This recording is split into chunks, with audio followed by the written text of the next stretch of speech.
Boa tarde, seja bem-vindo à Assembleia Geral. A lista dos salários mais altos em Portugal mudou muito desde 1986. Em 3 décadas houve muitas mudanças, mas há coisas que não se alteram. Os serviços continuam a dominar. Conheça agora a lista das profissões mais bem pagas em Portugal no setor privado. O mundo mudou e com ele mudou também o mercado laboral em Portugal. De acordo com os dados dos quadros de pessoal da Segurança Social e que foram trabalhados para o Económico por especialistas em economia do trabalho, em 30 anos, a lista dos salários mais altos alterou-se e tem tendências que se mantêm, mas que serve de retrato às transformações e resistências no mercado de trabalho e na economia portuguesa. Em 1986, metade das 10 profissões mais bem pagas, em média, estavam ligadas à aviação. Pilotos, técnicos de segurança aérea e oficiais de pilotagem de navios eram as ocupações mais bem pagas. O setor dos transportes dominava 8 das 20 profissões mais bem remuneradas, onde entravam ainda maquinistas de navios e de locomotivas, assistentes e comissários de bordo, mecânicos de aviões e controladores de tráfego aéreo, mas também chefias de empresas. Quase 3 décadas depois, há alterações e há tendências que se mantêm. As profissões relacionadas com os serviços continuam a ser as mais bem pagas, com 14 lugares entre as 20 profissões com remunerações mais altas. A indústria está pouco representada. Em 2013, já com dados que refletem as alterações salariais da era da Troika, a lista é agora liderada pelos controladores aéreos. E ainda figuram outras profissões ligadas ao setor, uma resistência explicada pela relevância dos sindicatos ligados ao setor. Treinadores e desportistas tiveram subidas vertiginosas e estão agora nos lugares cimeiros, com uma ascensão que começou em 1993 e não parou até aos dias de hoje. A subida está fortemente influenciada pelos salários pagos no futebol. Os médicos aparecem agora numa posição destacada devido ao peso da saúde privada em Portugal. No topo mantêm-se também diretores de empresas e diretores gerais e outros serviços financeiros, como os agentes de seguros. Num olhar mais global, há o top 20 das profissões mais bem pagas, há profissões ligadas à ciência, mais cargos de direção e a subida destacada dos desportistas. Resistem profissões ligadas aos serviços, aviação, transportes ferroviários e seguros. Se quiser participar no programa Assembleia Geral de hoje, basta ligar o número de telefone 213236898 e responder à pergunta: salários têm acompanhado a evolução do país? Também pode deixar o seu comentário no site do Económico em www.economico.pt, através do e-mail assembleia.geral@economico.pt ou na página do Facebook do Diário Económico. Na Assembleia Geral de hoje contamos com a análise do professor de Economia Carlos Paz. Muito boa tarde. Na sua opinião, os salários têm acompanhado a evolução do país? Ora, boa tarde, Inês, antes de mais nada, e boa tarde lá para casa. A resposta muito direta à sua pergunta é não. Do ponto de vista estatístico e do ponto de vista técnico, a resposta direta é não. Isto é, o peso nos salários na economia tem baixado desde 2006 em diante. Portanto, a economia teve uma determinada evolução, primeiro subiu, depois desceu e tem vindo a descer sistematicamente, mas a verdade é que o peso do salário dos salários na economia tem também ele vindo a descer. E, portanto, se acompanhou a descida da economia, não. Desceu mais depressa do que a economia. Mas isto é só uma das maneiras de ver a coisa, porque há uma outra maneira de ver o mesmo problema, e essa sim é mais complicada, que é pensarmos que em 2006 Portugal era dos países, em toda a Europa, era dos países em que o peso dos salários era maior na economia. Hoje, apesar de terem baixado muito, continua a ser dos países, pelo menos está acima da média comunitária. Já não é dos primeiros, mas continua acima da média comunitária. O que diz muito pouco da nossa economia. Ou seja, o que chegamos à conclusão é que temos uma economia cada vez mais virada para os serviços. Isto é típico de uma economia de serviços. Ou seja, os salários começam a pesar muito quando não houver produção, quando não houver exportação, quando não houver esse tipo de coisas. E, portanto, quando não houver investimento, que é o que não se passa, que é o que se passa neste momento em Portugal, não há investimento. E, portanto, o PIB não sobe, o peso dos salários tem vindo a descer, mas o peso dos salários ainda é alto na economia.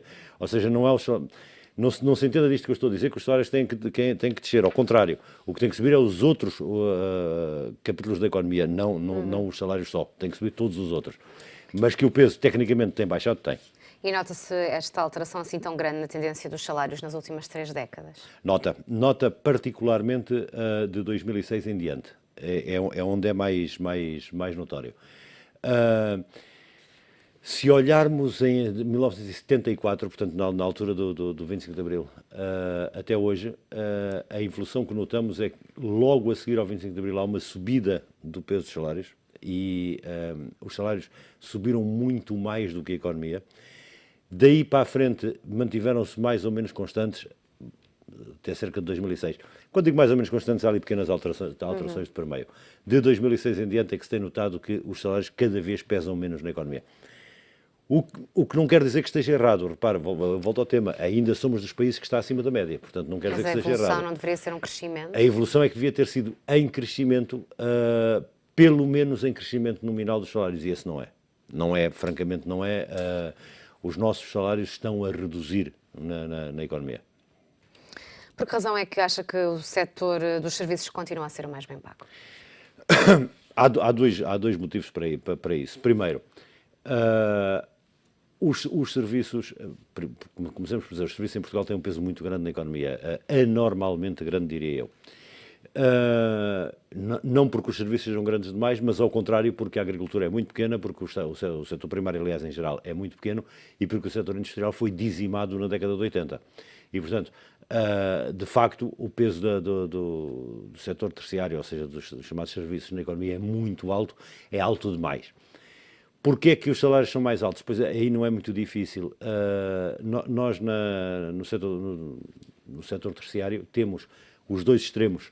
Há muito pouco no meio, mas há os dois extremos. Há os serviços muito mal pagos, estou a falar de vigilância, limpeza, por exemplo, que são os salários muito baixos, e há o outro lado, que são a medicina livre, os advogados, os consultores, os professores universitários, e, portanto, digamos que há os dois extremos, não há nada no meio.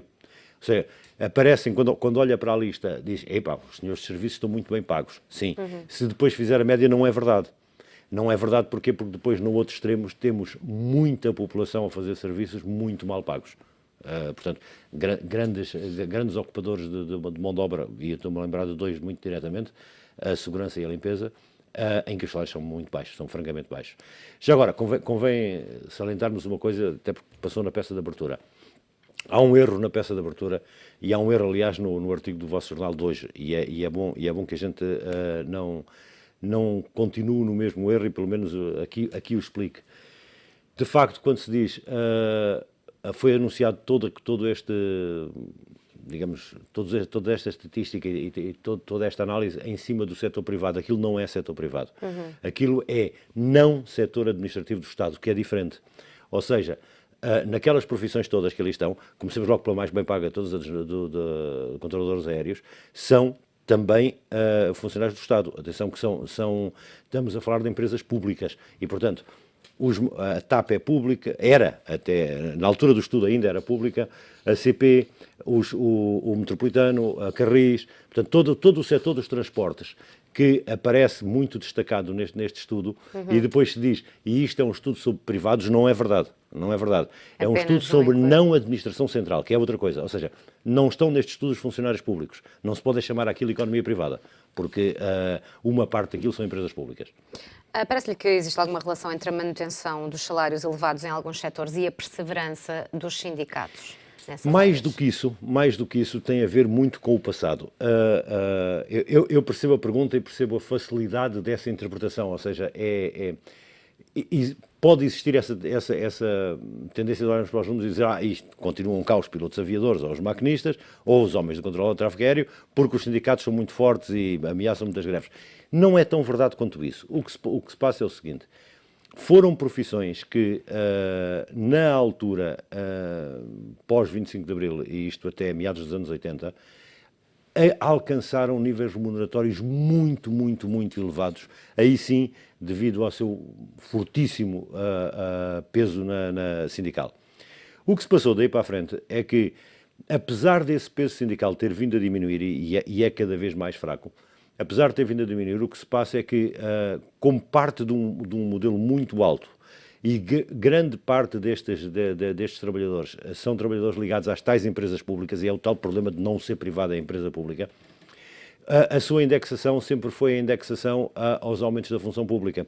E, portanto, havia as atualizações salariais iguais às atualizações salariais da função pública. Ora, se eles partiram de um nível muito alto, mesmo que os outros tenham crescido mais depressa, eles já partiram tão alto que foram sempre crescendo mais alto. Não é tanto porque os sindicatos hoje ainda tenham muita força, é porque no passado tiveram força demais. E aqui vale a pena sermos muito diretos sobre esse assunto, é que nós não podemos, ao mesmo tempo, eu já disse isso aqui uma vez, não podemos, ao mesmo tempo, vituperar os sindicatos porque fazem greves e porque são os mauzões e porque nos cortam os serviços e, ao mesmo tempo, vangloriarmos das 35 horas por semana ou do fim de semana de 2 dias. Ou esse tipo de coisas foram conseguidas por grevistas. Ou seja, nós todos hoje vivemos a vida que vivemos e vivemos o mundo que vivemos porque existiram os grevistas.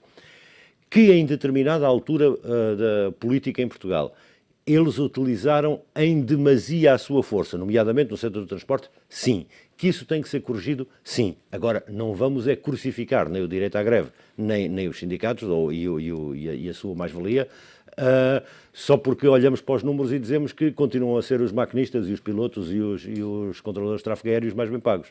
Não é só por aí. Mas, ao mesmo tempo, não permitiram que os valores descessem tanto como outros setores. Se calhar que vemos agora o primeiro emprego ter um valor bastante diferente de há 30 anos. A questão é exatamente essa, é que são profissões de especialização. E normalmente, estas 3 então, são aliás 4 se contarmos com os pilotos de barra do Porto de Lisboa. E, portanto, se contarmos com os pilotos de barra, são 4 profissões. É os pilotos de barra, é os controladores aéreos, é os maquinistas e são os pilotos aeronáuticos. Esta gente, estes 4, não funciona o seu raciocínio, porque são profissões que não têm entradas novas. Ou seja, são profissões cujo acesso não é feito nem por jovens acabados de licenciar ou acabados de vir das universidades ou acabados de vir das escolas. São profissões de carreira.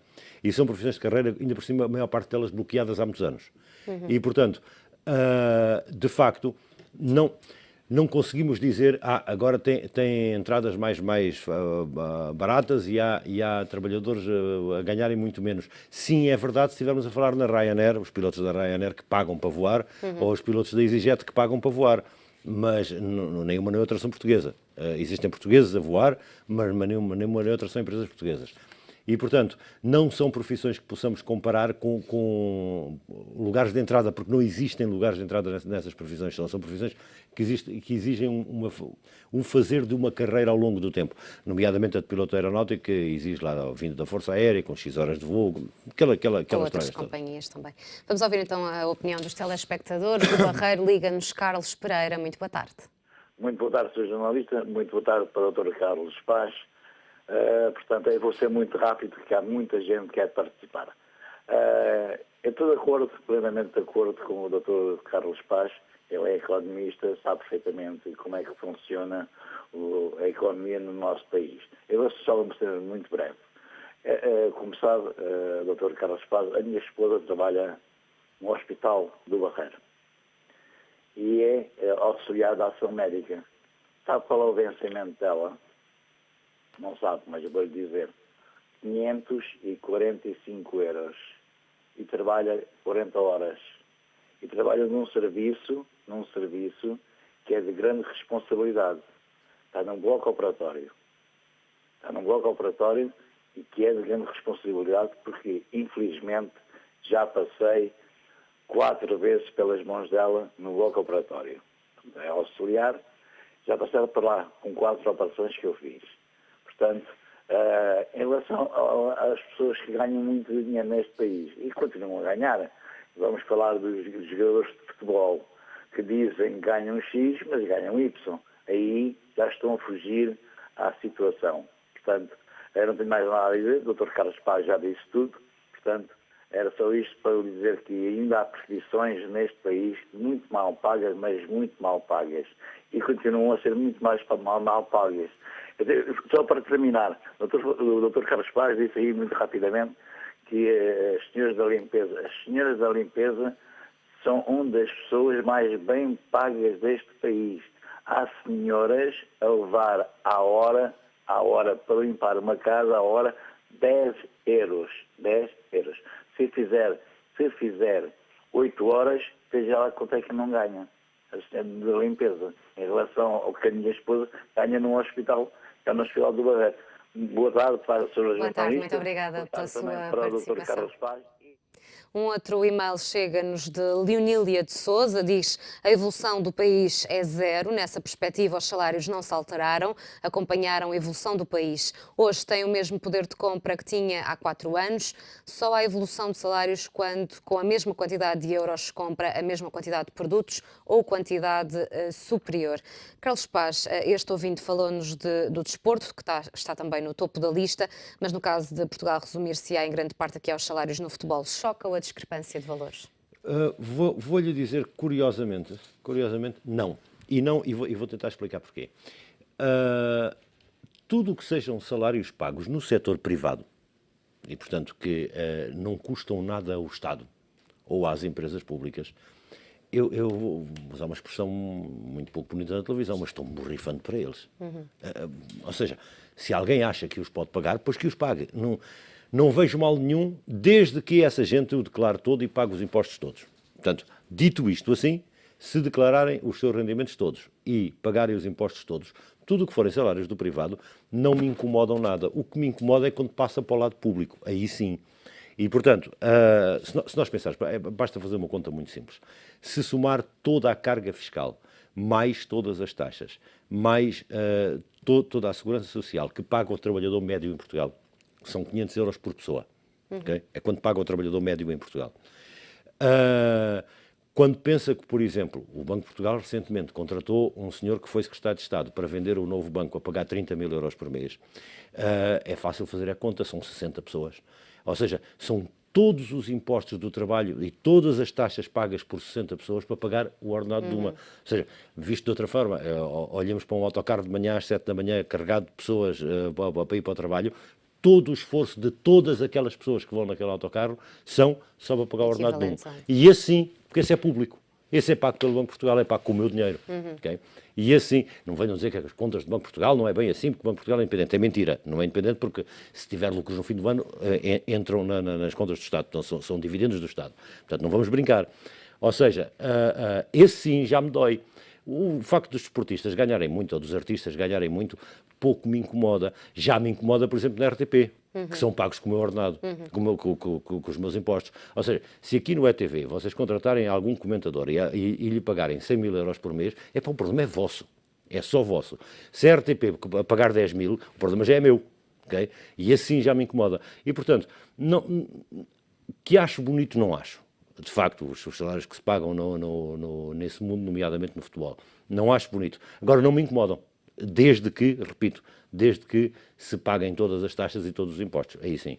Este assunto levanta também a discussão um pouco de que país é que estamos aqui à procura, porque no sentido em que apostar em salários baixos, como tem sido feito até hoje, poderá penalizar e retirar o valor aqui a algumas profissões. Sim, aí tocou no problema mais difícil de todos. Nós estamos a apostar claramente numa economia de terceiro mundo. É aquilo que somos. Há vários indicadores. Por exemplo, o peso dos salários na economia é um deles. É alto demais para um país civilizado. Depois, olhemos outros indicadores mais interessantes, por exemplo, consumo de meios poluentes. Consumo de meios poluentes. Nos países mais avançados, a indústria é número 1 e produção de energia número 2, setor de transportes número 3. Nos países do terceiro mundo, o setor dos transportes passa para primeiro e a indústria para o último. É exatamente aquilo que temos em Portugal. Portanto, apesar de termos uma muito boa produção energética renovável, a verdade é que a indústria mesmo assim ainda é mais fraca do que a energia. E, portanto, nós aí temos claramente o modelo terceiro mundo. E quando olhamos para os salários, e nomeadamente para os salários que se pagam hoje em dia, de facto, estamos a falar de uma economia tipicamente terceiro mundo. Ou seja, comparável eventualmente com uma Tailândia, comparável eventualmente com uma Malásia, Malásia sem o petróleo, comparada com as Filipinas, não comparada com os nossos parceiros europeus. Aí sim, o nosso modelo é errado, é profundamente errado. Então queremos um país especializado em quê? Eu não sei para onde é que esta gente quer ir e faz muita impressão, e principalmente faz muita impressão e começa a ter muita dificuldade em acreditar em tudo o que se nos diz e começa a ficar desconfortável. Vamos lá ver. eu já defendi aqui várias vezes que não devemos vilipendiar as capacidades do INE nem as capacidades de análise do Banco de Portugal. Porquê? Muito simples, começamos a duvidar das estatísticas e dos relatórios desta gente, então não temos de informação nenhuma para nos guiar.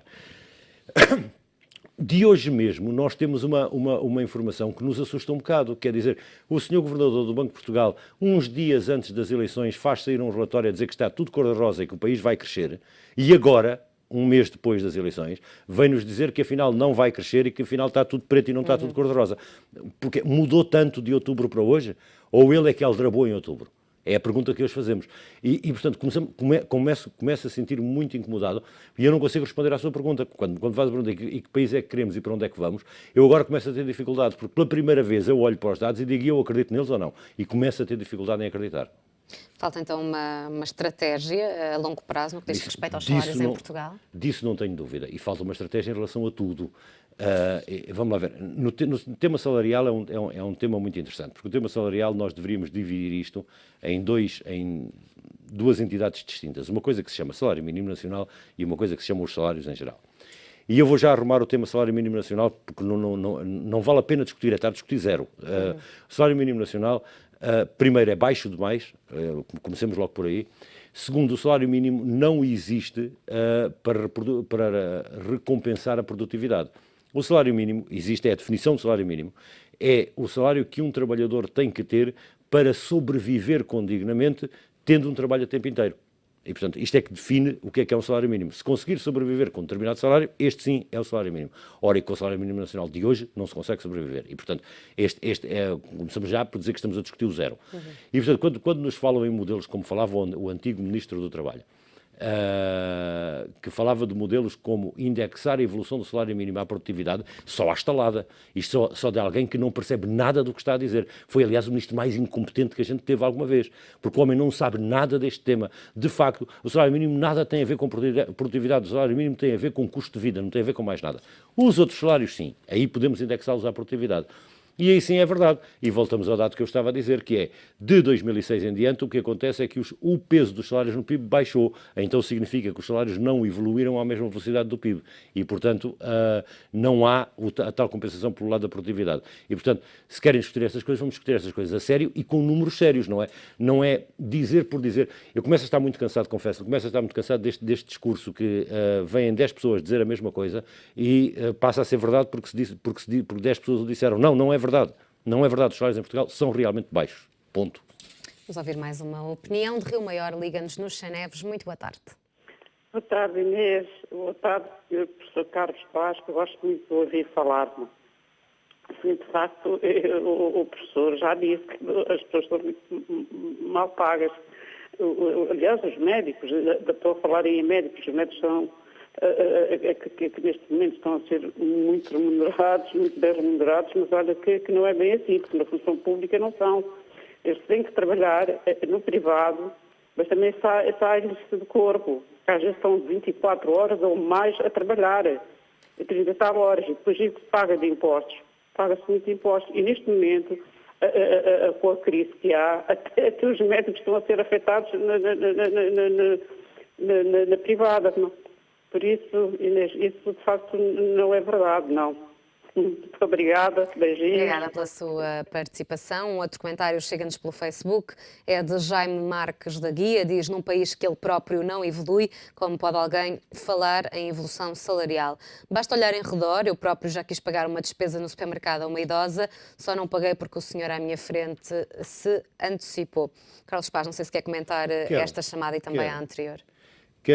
Há aqui várias coisas interessantes e podemos começar, aliás, pelo Sr. Carlos Pereira do Barreiro. Ele, no fundo, já agora um esclarecimento. O Sr. Carlos Pereira chamou-me economista. Eu não sou economista, sou professor de economia, que são duas coisas diferentes. Economista é alguém que paga as cotas da ordem dos economistas e exerce a profissão. Eu sou meramente um professor de economia, não sou economista. Aliás, o meu primeiro curso é em engenharia mecânica, portanto, nada tem a ver com estas coisas.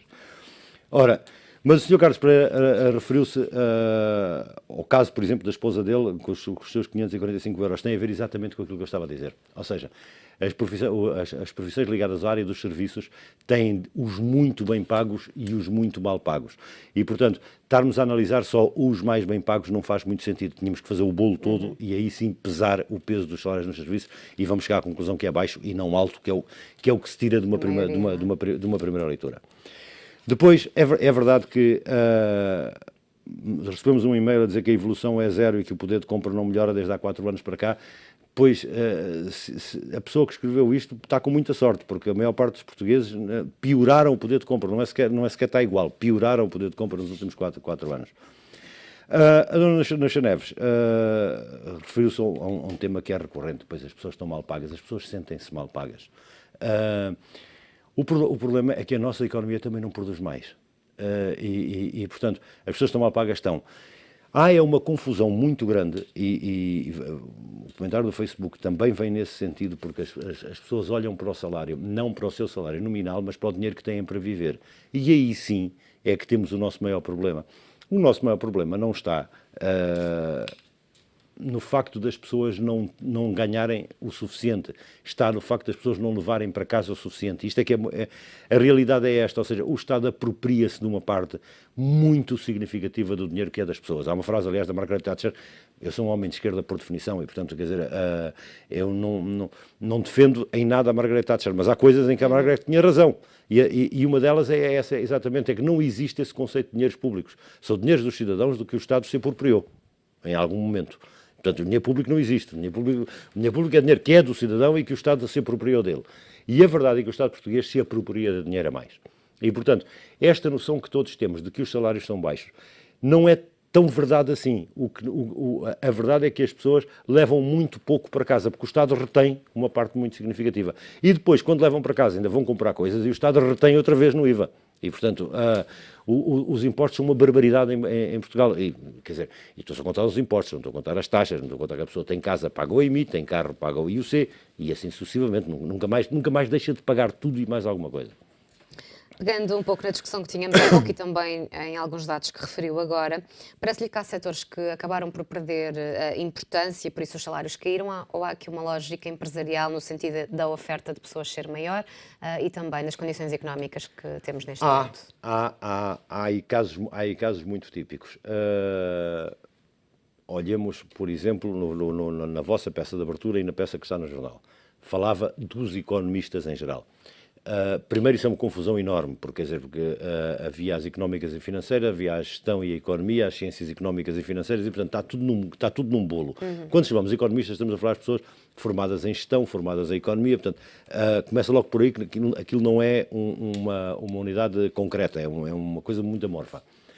Depois, a verdade é que a oferta desses cursos, nomeadamente quando entraram as universidades privadas no ativo, os chamados cursos de papel e caneta, os cursos que não exigem laboratório, que são os cursos fáceis de conduzir, que não exigem grande investimento, houve para aí uma multiplicação enorme nesses setores, na contabilidade, na gestão fiscal, uma profusão imensa de cursos.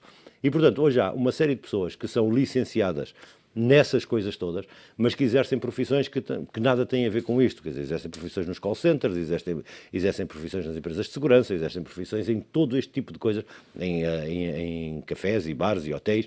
E, portanto, hoje em dia, e o ordenado dos economistas baixou. Pois a gente não sabe se é verdade. Até porque uma parte deles depois está catalogado nos lugares de administração e direção, porque vieram ainda daí. Ou seja, hoje em dia ainda imperam os economistas lá docentes, incluindo os gestores, nos altos quadros de direção, e a razão é fácil, são lugares de fim de carreira. Sendo lugares de fim de carreira, são as pessoas dessa altura, dos anos 80, que estão lá a chegar agora. E, portanto, olhar para este bolo todo e tentar tirar uma análise, é giro para o jornal, faz uns gráficos engraçados, mas não tira nada de muito significativo. Mas não lhe parece então que há classes que têm de ser repensadas? Eu acho que há classes que têm de ser repensadas, principalmente, vamos lá ver, nós temos que ter uma estratégia a esse nível para o país. Digamos que é um repto que eu faço há anos aos políticos, entendam-se sobre algumas coisas, uma delas é essa. Vamos lá ver, nós encharcámos o mercado de trabalho com pessoas qualificadas, diz-se, a geração mais qualificada de sempre. É mentira, hein? Atenção, é a geração mais qualificada de sempre nos números, porque quando nós olhamos é a geração que tem mais licenciados, é a geração que tem mais mestres e a geração que tem mais doutores. Pois é, agora vamos lá saber se temos os licenciados, os mestres e os doutores nas áreas que precisamos e não temos.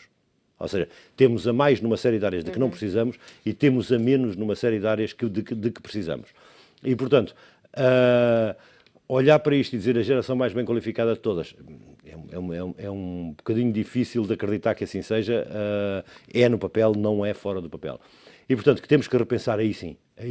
Era toda a estratégia. Vamos lá ver.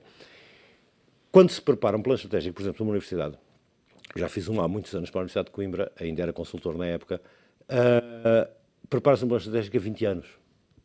Porque o impacto de uma universidade é 20 anos, não é para agora. Ou seja, o impacto da universidade é quando acabarem o curso de 2 gerações depois daqueles que estão a entrar agora. Que é quando vão ser esses os professores dos futuros. Ou seja, é para 20 anos o impacto numa universidade. E devo-lhe dizer, quer dizer, que ninguém sabe responder. Se formos a perguntar às cabeças pensantes do país, em termos de direção, o Sr. Presidente da República, o Sr. Primeiro-Ministro, os Srs. Ministros, o Sr. Presidente da Assembleia da República, e o que é o país daqui a 20 anos, para uma universidade poder dizer, ok, se aquele é o país, eu vou traçar os meus cursos para aquele país. Não consegue porque ninguém lhe consegue dar resposta a esta pergunta. Nem ninguém tem ideias, que é a parte mais chata. Não é dizer, alguém que não consegue porque é muito difícil. Sim, aceitamos, mas já pensou no tema? Não, nunca pensou. Nunca pensou porque pensamos todos sempre no curto prazo e amanhã e as eleições do ano seguinte. Não é mais nada. Vamos ouvir mais uma opinião de Lisboa. Liga-nos Carlos Miguel. Muito boa tarde. Boa tarde também para o seu professor. Eu gostaria de dizer o seguinte, acho que os salários em Portugal, como disse o seu doutor e muito bem, não estão de acordo, portanto, não evoluem consoante não acompanham a evolução do país. E devo dizer o seguinte, portanto, quanto às pessoas que recebem o dinheiro do privado, a mim, ao contrário do senhor professor, incomoda-me. Incomoda-me pela injustiça, porque para se pagar um salário de 30 mil euros mensais a um indivíduo numa empresa, seja privada ou não, tem que se pagar menos aos outros operários inferiores, não é? Portanto, a mim incomoda-me, ao contrário do senhor professor, que haja mesmo que não saia do meu bolso. Que haja esta injustiça no país. E há outra coisa também, é que quando se fala na administração pública, agora presentemente, atualmente, há muitos sítios da administração pública em que estão mal distribuídos os empregados. Portanto, há sítios onde a pessoa estão lá 2 funcionários que estão a atender montes de pessoas e que podiam estar lá mais 1 ou 2 funcionários que estão a trabalhar noutra empresa que tem funcionários a mais. Portanto, isso não está certo, não é? Assim como disse também o Sr. Professor, e muito bem, aquele secretário de Estado dos Transportes que saiu agora, o ex-secretário de Estado dos Transportes, estava a receber 1000 euros por dia para vender a TAP. Portanto, veja-se a diferença de vencimento dos portugueses. Há uma falta de equidade. Não quer dizer que todos os portugueses tenham que ganhar o mesmo, não é? Devem ganhar consoante as suas funções. Mas também há um grande fosso entre função pública e privado. Isso também não tem culpa, não é? Mas que há uma grande injustiça nos salários. Veja-se, por exemplo, eu tenho um primo meu que está na Marinha como assistente operacional desde 81. Sabe quanto é que ele está a ganhar agora? Está a ganhar 600 euros. E o que vai ser uma injustiça para ele, se entrarem agora funcionários públicos a ganharem os 600 euros como desejam os sindicatos. Portanto, veja-se o que se está a passar a nível de salários. Pronto, é só o que eu tenho para dizer. Boa tarde. Agradeço o seu contacto. Um outro comentário também pelo Facebook é de Maria Trindade. Diz que acompanhasse as pessoas não recorriam ao Banco Alimentar só para que os governantes deviam envergonhar-se. Governos que não olham pelos velhos e crianças são desgovernos que só se preocupam com os mercados. Carlos Paz, como poderá o país captar mão de obra qualificada, recuperar a indústria, trazer inovação, os produtos chamados de valor acrescentado, se nos países vizinhos há quem pague mais a estes trabalhadores? Não pode. A resposta à sua pergunta direta é não pode. É uma pergunta bem feita e é uma pergunta bem pensada, mas não pode. Não pode mesmo. E esse é um tema que é muito complicado. Ou seja, nós deixámos a nossa economia chegar a um estado lastimoso. Começámos a meados dos anos 80 com a destruição do setor industrial e daí para a frente não parámos mais. E a verdade é que se hoje quisermos recuperar aquilo que já foi muito grande em Portugal, como por exemplo o setor naval, como por exemplo o setor de construção ferroviária, como por exemplo o setor da construção das componentes de barragens, portanto não é da barragem propriamente dita, é das turbinas e quejandos, já fomos muito bons nesse campo. Hein? Atenção, já se produziu em Portugal muito a sério nesse campo. As pessoas não sabem, mas uma parte das carruagens de caminho de ferro que nós vemos nos filmes americanos todas são fabricadas em Portugal. Portanto, foram fabricadas em Portugal há muitos anos atrás, famosos Caltrans, chamavam-se assim, era Californian Trans, que são os que aparecem muitas vezes nos filmes. São made in Portugal, feitos na Amadora. Portanto, precisamos saber estas coisas existiam, essas profissões existiam, esse valor acrescentado existia. Vai demorar muitos anos, mas mesmo muitos anos a corrigir isso. E temo que não seja possível. Até porque nós estamos a viver neste momento um fenómeno muito importante, tem-se falado muito pouco sobre ele em Portugal, até porque nós em Portugal, em coincidência com isso, tivemos estas guerras pós-eleitorais provocadas pelo Sr. Presidente da República. Mas a verdade é que está a passar-se um fenómeno na Europa muito complexo que tem a ver com os fatores migratórios vindos da Síria e do Médio Oriente, que vão fazer baixar, e já estão a fazer baixar, os salários mínimos e médios na Alemanha.